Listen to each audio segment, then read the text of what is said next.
Unapologetically Woman. We're celebrating phenomenal women all across Kentucky who make no apologies for their perspectives or the impacts that they're making in the community. Today we're celebrating Tonya Bailey. Tonya is a wife, a mom, an advocate, a writer, and state social work specialist for independent living.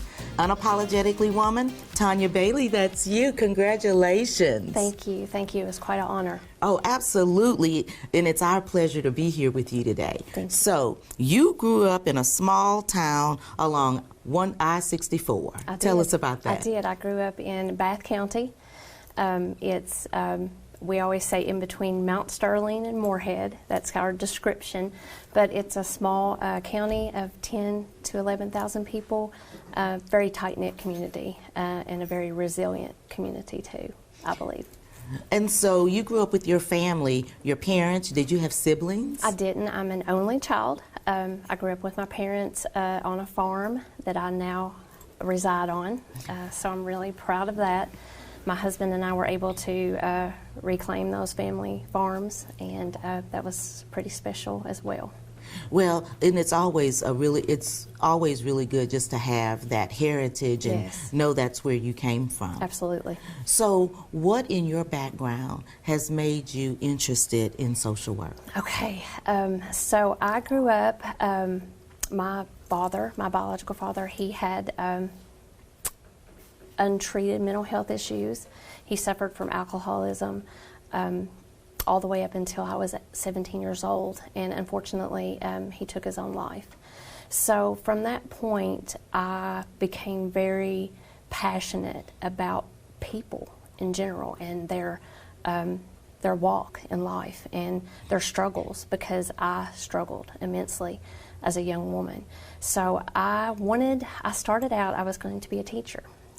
So I was going to be a teacher and quickly realized that my focus was primarily on the students in the classroom who had issues at home.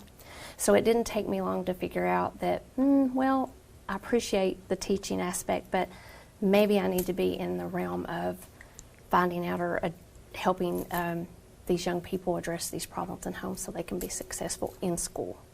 So I migrated over to social work.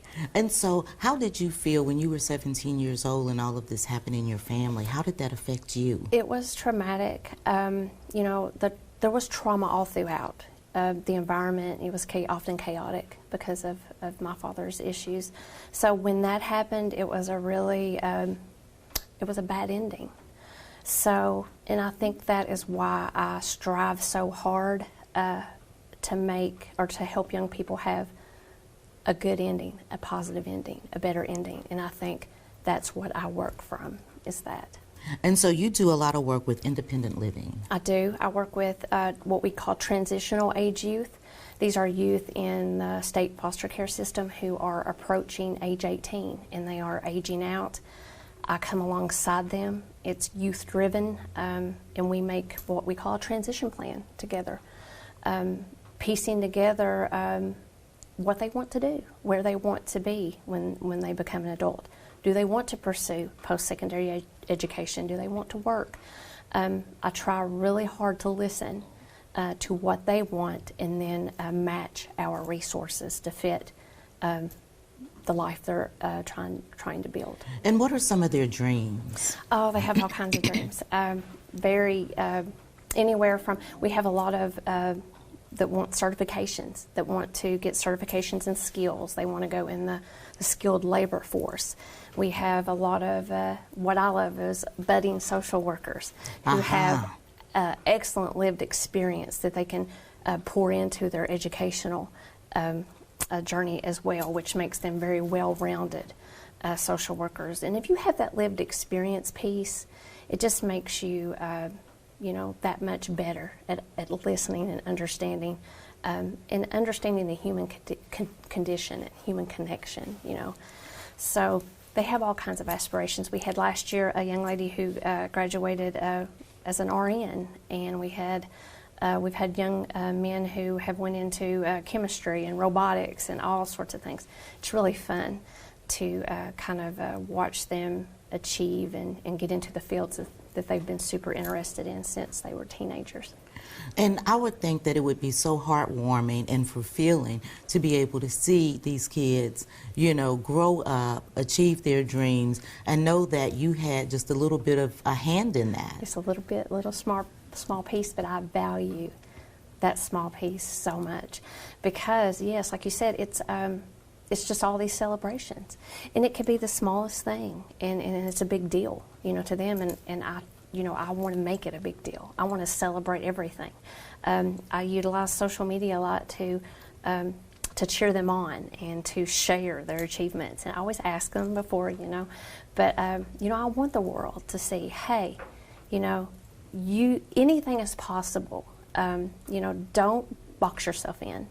No matter what background, no matter what you've been through, you can achieve your dreams with support, right? We gotta have support. You gotta have support. And that's the key component.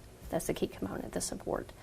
And that's what I try. I can't be everything to all of them, but I can have a small part in each of them, their journey.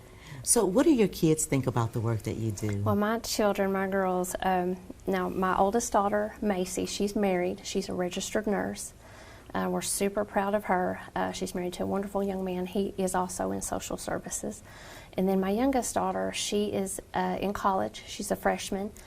She's been undecided about what she wants to do. She's long been labeled as a budding social worker, but she combats that and says she's not going to be a social worker, but she has a lot of the characteristics. So, but right now she's pursuing early childhood education, so that's what she's in right now. But they're very accustomed and very used to what I do.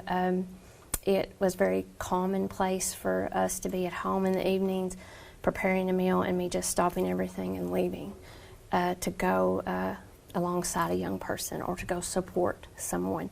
I do a lot of community work outside of my social work career. I do a lot of outreach in the evenings after hours. I did a lot of outreach and things on a personal level during the opioid crisis, the early years of the opioid crisis in our community. So they got used to it. We've made jokes about it over the years. A lot of times, where's Mom? Where did she go? Just disappear into thin air. But they knew and they know. I think they appreciate it. And what about your husband? You have to have a lot of support from him. I have 110% support from my husband, Randall. He, people tease him and joke, it has to be hard to be married to me because I'm into so many things, and I pull him often. I say pull, but he readily and accepts whatever challenge that I place before us to do in the community. But he is 110% supportive. I could not ask for a better partner in marriage and a partner to support me in my career. That's incredible. It is incredible. But your career, you have so many things. You're also a therapist. I am. So speaking about the opioid epidemic, in 2010, the opioid epidemic exploded in eastern Kentucky. And in Bath County is the gateway, kind of in the gateway to Appalachia. And it didn't take long for that to trickle down to our community. And, I just, my own family members, I had family members that were affected, friends. It was almost like no family was untouched. And it was such a helpless feeling, just to be an onlooker. Right. That's when I started to do a little bit of outreach in the evenings. I honestly actually started, I thought, what can I do? Where can I place myself to help? I wasn't a substance abuse counselor then. I was just me. So I would often transport people to detox, help families transport their loved ones to treatment. And I felt like I was doing something. I wasn't just watching our community crumble. Right. So I did that for a long time. And then in 2020, I decided to go back to earn my master's degree at the University of Kentucky. And I didn't really know what I wanted to do with that, but in 2022, Bath County, like I said, small community, 11,000 people. Bath County was #1 per capita in the nation for overdose death. which was a huge blow Wow. to our small community. That put us on the map for not a good thing. I drove through town that day to work, and we had national news, around the courthouse. It was a blow. So I had not declared a specialty for my master's at that point. Substance use disorders was one, and it was during that time that I declared that as my specialty. And I thought, I'm going to go in from this angle, on the treatment aspect. I'm going to try to help on this aspect of it. So I went ahead, finished my master's, got my CSW license, and I do practice in the evenings at a agency with women in substance abuse treatment, and it's been wonderful to have a small part in that as well. Wow, it doesn't sound like a small part. It sounds like a really big part. It means a lot to me, and I hope to them. I hope. Well, and the thing that I admire about you is you see something and you're doing something about it. Yeah. And sometimes it's easier to see something and not do anything. Yes. And it's just so incredible that you're able to step up and, go back to school, get your master's degree, and say, you know what, that's my town. I'm going to do something. Yeah, absolutely. I did not like that helpless feeling as a child. Watching my father suffer through those things, I felt helpless. And when this opioid epidemic exploded in our town, I didn't like watching families be torn apart. I didn't like watching it ravage our community. So I just started looking for ways to fight back, to combat it any way that I could. So those are the ways that I found to do that. And so you're also in the midst of writing a book. I am. Yeah. What's that going to be about? I'm super excited. So I've dabbled in writing. I like to write short memoirs, things of that nature. I had been working on a previous book that is a memoir of my life events, but about 3 months ago, I made the decision to start on a new project, and I'm in the groundwork of that. But it's actually going to be a depiction of 3 individuals in our community that have overcome opioid addiction. It's going to be these 3 individuals' stories of triumph and overcoming this horrible thing that happened in our community. So I'm super excited. All 3 individuals are amazing. They all 3 have very different stories about how they were able to recover and overcome. All 3 very powerful stories. And I don't like to be on the map for negative things. I want to put us on the map for positive things. That's incredible. Yeah. To young girls and young women who are watching, what kind of advice might you give them? Just go after it, whatever it is.